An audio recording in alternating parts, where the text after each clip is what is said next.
This is not the Palais de Justice, is the name of this chapter.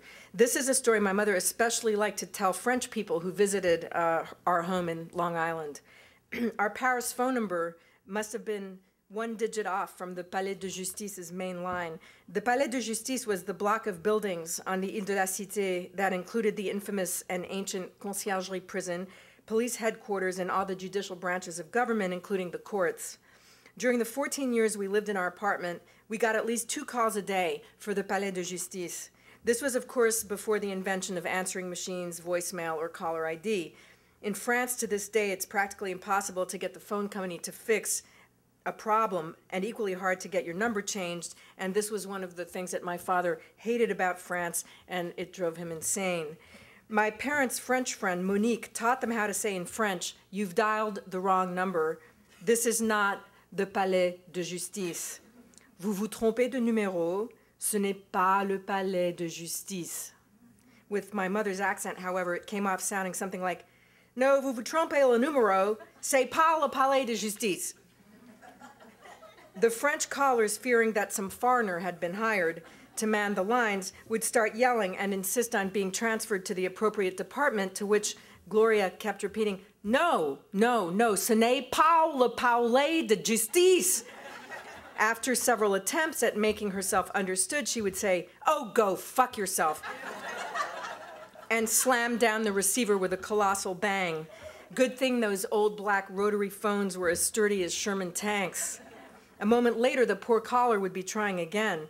At this point, my father would say, "Here, give me that phone," and he would launch into his slower, more carefully enunciated, but hardly more comprehensible version of the same words taught to them by Monique, with little embellishments of his own.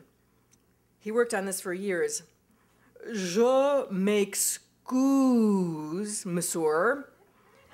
Vous vous trompez le numéro. Ici n'est pas le Palais de Justice." When I was 5 or 6, I told him "Je m'excuse" had a different meaning than "Je suis désolé." "Je m'excuse" meant the speaker was somehow responsible for the problem, while "Je suis désolé" meant it was almost certainly someone else's fault. In any case, the caller would invariably start shouting, as if that would help, and my father would then tell the person to fuck off and slam down the phone. When our Portuguese nanny, Judith, or her mother, Silvina, answered such calls, the accent would be quite different, but hardly clearer. "No, no, vous vous trompez la numéro, monsieur. Ici, non, c'est le Palais de Justice." Shirley MacLaine, the actress who'd played Ginny Moorhead in the film of Some Came Running, had apparently taken a shine to my father, and for several years during her visits to Paris, she would call the apartment in an attempt to get together with him. I remember once I was standing near my mother when the phone rang. "Hello?" Her face went from expectant to furious in 2 seconds flat. She covered the mouthpiece with her hand and whispered, "It's that shitty Shirley MacLaine again." Suddenly she said, sweetly into the phone, her voice going up several octaves in an excellent imitation of Judith and Silvina's Portuguese accent, "Now, now, madame, monsieur no pas ici." "No, no, madam, monsieur is not here." And she slammed down the receiver back into its cradle, wiping her hands of it, a job well done.